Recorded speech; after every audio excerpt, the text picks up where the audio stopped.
प्रिय विद्यार्थियों, आज हम बीए पार्ट थर्ड का सेकंड पेपर अंतर्राष्ट्रीय संबंध में शीत युद्ध के चर्चा करेंगे, क्योंकि बड़ा महत्वपूर्ण टॉपिक है और परीक्षा में इस विषय से एक प्रश्न अक्सर आता है। तो सबसे पहले हम ये जानने का प्रयास करेंगे कि शीत युद्ध का अर्थ क्या है और उसकी परिभाषा क्या है। शीत युद्ध दो देशों के बीच प्रतिद्वंद्विता व तनाव की स्थिति को कहते हैं। इसके दौरान मैदान में प्रत्यक्ष संघर्ष नहीं होता। इसमें वैचारिक घृणा, राजनीतिक अविश्वास, कूटनीतिक जोड़-तोड़, सैनिक प्रतिस्पर्धा, जासूसी, मनोवैज्ञानिक युद्ध और कटुतापूर्ण संबंधों की अभिव्यक्ति होती है। शीत युद्ध शब्द का प्रथम प्रयोग दो अमेरिकियों ने किया था, जिसमें बेर्नार्ड बरूच और वॉल्टर लिपमैन। रेमंड एरोन्स का मानना है कि यह एक ऐसी स्थिति थी जिसमें शांति असंभव थी और युद्ध नामुमकिन था। शीत युद्ध की अवधारणा का जन्म द्वितीय विश्व युद्ध की समाप्ति के बाद 1945 में हुआ था। यह अंतर्राष्ट्रीय संबंधों की एक ऐसी सच्चाई है जो अमेरिका और सोवियत संघ के पारस्परिक संबंधों को उजागर करती है। इस शब्द का पहली बार इस्तेमाल अंग्रेजी लेखक जॉर्ज ऑरवेल ने 1945 में प्रकाशित अपने एक लेख में किया था। द्वितीय विश्व युद्ध के बाद के काल में संयुक्त राज्य अमेरिका और सोवियत संघ के बीच उत्पन्न तनाव की स्थिति को ही शीत युद्ध के नाम से जाना जाता है। कुछ इतिहासकारों ने इसे शस्त्र सज्जित शांति का नाम भी दिया है। शस्त्र सज्जित शांति का आशय ये है कि इसमें युद्ध की स्थिति नहीं होती है, लेकिन सभी राष्ट्र फुली आर्म्ड होते हैं। व्यक्तिगत तौर पर या प्रैक्टिकल तौर पर वो युद्ध भूमि में युद्ध लड़ने नहीं जाते हैं, लेकिन युद्ध लड़ने की मानसिक रूप से तैयारी पूरी होती है। द्वितीय विश्व युद्ध के दौरान संयुक्त राज्य अमेरिका, ब्रिटेन, सोवियत संघ ने कंधे से कंधा मिलाकर धुरी राष्ट्रों जैसे जर्मनी, इटली, जापान के विरुद्ध संघर्ष किया था। किंतु युद्ध समाप्त होते ही एक ओर ब्रिटेन और संयुक्त राज्य अमेरिका तथा दूसरी ओर सोवियत संघ में तीव्र मतभेद उत्पन्न होने लगा था। बहुत जल्दी ही इन मतभेदों ने तनाव की भयंकर स्थिति उत्पन्न कर दी। अमेरिका के नेतृत्व में पूंजीवादी देशों और सोवियत संघ के नेतृत्व में साम्यवादी देशों के दो खेमों में पूरी दुनिया बट गई। इन दोनों पक्षों में आपसी टकराहट आमने सामने कभी नहीं हुई, पर ये दोनों गुट इस प्रकार का वातावरण बनाते रहे कि युद्ध का खतरा सदा सामने दिखाई पड़ता था। बर्लिन संकट, कोरिया युद्ध, सोवियत रूस द्वारा आणविक परीक्षण, सैनिक संगठन, हिंद चीन की समस्या, U-2 विमान कांड, क्यूबा मिसाइल संकट, ऐसी अनेक परिस्थितियां थीं जिन्होंने शीत युद्ध की अग्नि को प्रज्वलित किया। सन 1991 में सोवियत संघ के विघटन से उसकी शक्ति कम हो गई और परिणामतः शीत युद्ध समाप्त हो गया। जैसा कि आपको इसके नाम से ही स्पष्ट है कि शीत युद्ध अस्त्र शस्त्रों का युद्ध न होकर धमकियों तक ही सीमित युद्ध है। इस युद्ध में कोई वास्तविक युद्ध नहीं लड़ा गया, केवल परोक्ष युद्ध तक ही सीमित रहा। इस युद्ध में दोनों महाशक्तियों ने अपने वैचारिक मतभेद ही प्रमुख रखे। यह एक प्रकार का कूटनीतिक युद्ध था जो महाशक्तियों के संकीर्ण स्वार्थ सिद्धियों के प्रयासों पर ही आधारित रहा।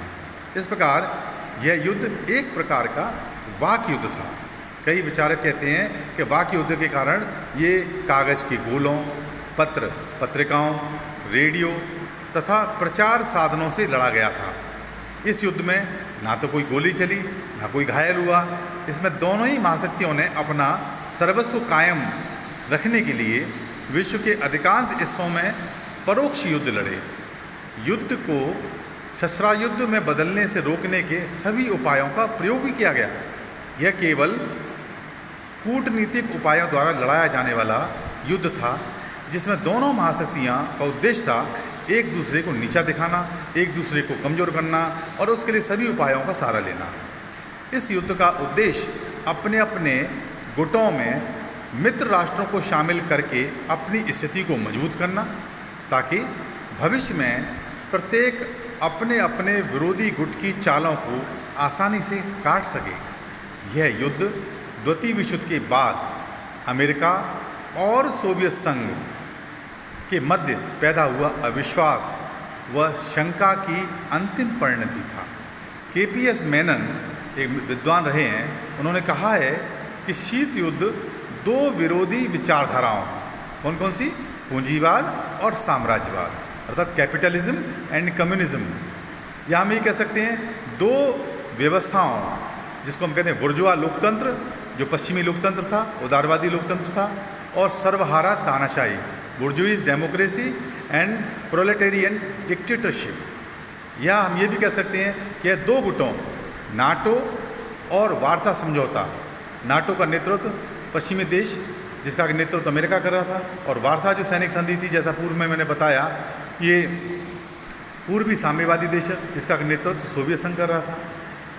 दूसरा, दो राज्यों के बीच था ये, जिसमें अमेरिका और सोवियत संघ, और हम कह सकते हैं कि दो नेताओं के बीच था, जॉन फॉस्टर डल्लास तथा स्टालिन के बीच, जिसका प्रभाव पूरे विश्व पर पड़ा। इस प्रकार कहा जा सकता है कि शीत युद्ध दो महाशक्तियों के मध्य एक वाक युद्ध था जो कूटनीतिक उपायों पर आधारित था। यह दोनों महाशक्तियों के मध्य द्वितीय विश्व युद्ध के बाद उत्पन्न तनाव की प्रत्यक्ष अभिव्यक्ति था। ये वैचारिक युद्ध होने के कारण वास्तविक रूप से लड़ा गया युद्ध नहीं था, लेकिन वास्तविक युद्ध से भी अधिक भयानक था। नेहरू ने तो यहाँ तक कहा है कि यह निलंबित मृत्युदंड के वातावरण का युद्ध था जो गर्म युद्ध से भी अधिक भयानक था। मित्रों, विद्यार्थियों, अब हम थोड़ा सा प्रकाश डालेंगे कि शीत युद्ध की उत्पत्ति के तात्कालिक कारण क्या रहे हैं। हालांकि इन सभी बिंदुओं की चर्चा विस्तार से एक अगले व्याख्यान में की जाएगी। आज मैं वो कौन से कारण थे, वो कौन सी स्थितियाँ थीं, या वो कौन सी घटनाएं थीं जिनकी वजह से शीत युद्ध ने जन्म लिया और उसका अंतर्राष्ट्रीय राजनीति में उद्भव हुआ। आप जानते हो कि शीत युद्ध के लक्षण द्वितीय विश्व युद्ध के दौरान ही प्रकट होने लगे थे, जब दोनों महाशक्तियाँ अपने अपने संकीर्ण स्वार्थों को ही ध्यान में रखकर युद्ध लड़ रही थीं और परस्पर सहयोग की भावना का दिखावा कर रही थीं। जो सहयोग की भावना द्वितीय विश्व युद्ध के दौरान इन दोनों ही गुटों में दिखाई दे रही थी, दोनों ही महाशक्तियों में दिखाई दे रही थी, वह युद्ध समाप्त होने के बाद समाप्त होने लगी और शीत युद्ध के लक्षण स्पष्ट तौर पर उभरने लग गए थे। दोनों गुटों में ही एक दूसरे की शिकायत करने की भावना बलवती होती गई थी। इन शिकायतों को कुछ सुदृढ़ आधार थे। ये पारस्परिक मतभेद ही शीत युद्ध के प्रमुख कारण थे।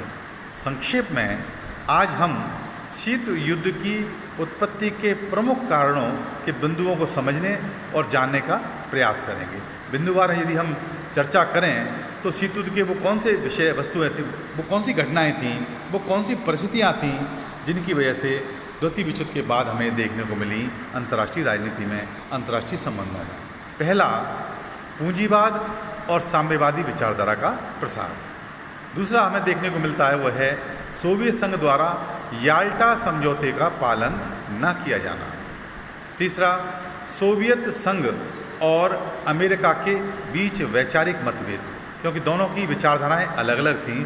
सोवियत संघ साम्यवादी विचारधारा का प्रणेता था, जो दुनिया के अंदर साम्यवादी विचारधारा का प्रसार करके और नवोदित राष्ट्रों में साम्यवादी विचारधारा के आधार पर अपनी शासन व्यवस्थाओं को स्थापित करना चाह रहा था। वहीं दूसरी तरफ अमेरिका पूंजीवादी प्रजातांत्रिक लोकतांत्रिक मूल्यों के आधार पर या उदारवादी लोकतंत्र के आधार पर सरकारों की स्थापना करने के पक्ष में था।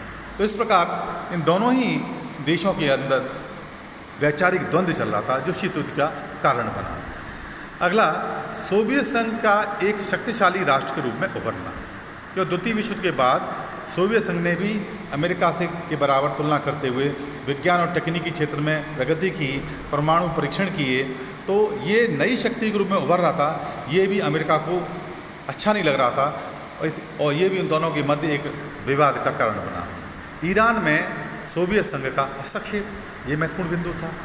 टर्की में सोवियत हस्तक्षेप, यूनान में साम्यवादी प्रसार, और इसके बाद द्वितीय मोर्चे संबंधी विवाद, तुष्टीकरण की नीति और सोवियत संघ द्वारा बाल्कन समझौते की उपेक्षा, अमेरिका का परमाणु पूरा कार्यक्रम, स्टार वार कार्यक्रम, परमाणु कार्यक्रम, ये सारी चीज़ें, परस्पर विरोधी प्रचार, क्योंकि दोनों ही शक्तियाँ, इनका उद्देश्य ये था कि एक दूसरे के विरुद्ध ये प्रचार करते थे और विरुद्ध प्रचार करने के पीछे उद्देश्य यही था कि जो नए राष्ट्र, तृतीय विश्व के देश जो अपनी आज़ादी प्राप्त कर रहे थे, वो इनके पक्ष में नहीं जाएं और उनके पक्ष में आ जाएं और उनके साथ मिल जाएं, उनके गुट में शामिल हो जाएं।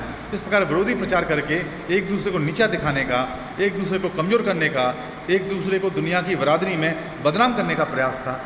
वहीं लैंड लीज समझौते का समापन, वहीं फांसीवादी ताकतों को अमेरिकी सहयोग, ये सोवियत संघ को पसंद नहीं था तो विवाद का कारण बना। बर्लिन विवाद, सोवियत संघ द्वारा बार बार यूएनओ के अंदर वीटो पावर का प्रयोग करना, क्योंकि आप सभी जानते हो कि यूएनओ की सुरक्षा परिषद में जब भी कोई महत्वपूर्ण विषय पर निर्णय लिया जाता था तो उसमें 9 सकारात्मक सदस्यों के मतों की आवश्यकता होती थी, और 9 सदस्यों में यदि एक भी स्थायी देश, जिसमें 5 स्थायी देशों में से एक भी स्थायी देश यदि नकारात्मक मत अर्थात वीटो देता था, वो प्रस्ताव पारित नहीं हो पाता था। और सुरक्षा परिषद की संरचना इस प्रकार की थी कि 15 सदस्यों में से अधिकांश देश पाश्चात्य पूंजीवादी विचारधारा के समर्थक थे। तो सोवियत संघ अपने आप को अकेला, केवल चीन था इसके पक्षधर, अकेला मानता था, इसलिए वीटो पावर प्रयोग करने के अलावा उसके पास कोई और साधन नहीं था। वहीं संकीर्ण राष्ट्रवाद पर आधारित संकीर्ण राष्ट्रीय है। तो मेरा कहने का आशय ये है, आप समझ गए होंगे कि एक प्रकार के द्वितीय विश्व युद्ध के बाद इन दोनों ही महाशक्तियों ने, अमेरिका और सोवियत संघ ने, एक दूसरे के विरुद्ध आरोप प्रत्यारोप लगाना प्रारंभ कर दिया। और आरोप प्रत्यारोप के माध्यम, चाहे वो पत्र पत्रिकाओं के माध्यम से, चाहे वो भाषणों के माध्यम से, उनका उद्देश्य यही था कि येन केन प्रकारेण ये सामने वाले पक्ष को कमज़ोर करना, दुनिया में उसको नीचा दिखाना, उसके प्रति जो नए राष्ट्र हैं, तृतीय विश्व के देश हैं, उनका रुझान उनके प्रति कम होना, जिसके अंतर्राष्ट्रीय चौधराहट उनकी स्थापित नहीं हो पाए और विश्व की राजनीति में दोनों में से अपने अपने पक्ष को अधिक मजबूती से रखने का उनका प्रयास रहा, और यही आगे चल के शीत युद्ध का कारण बना। अगला जो अपना व्याख्यान होगा उसमें हम शीत युद्ध की उत्पत्ति के कारणों की विस्तार से चर्चा करेंगे। आशा है आपको ये विषय समझ में आया होगा। धन्यवाद।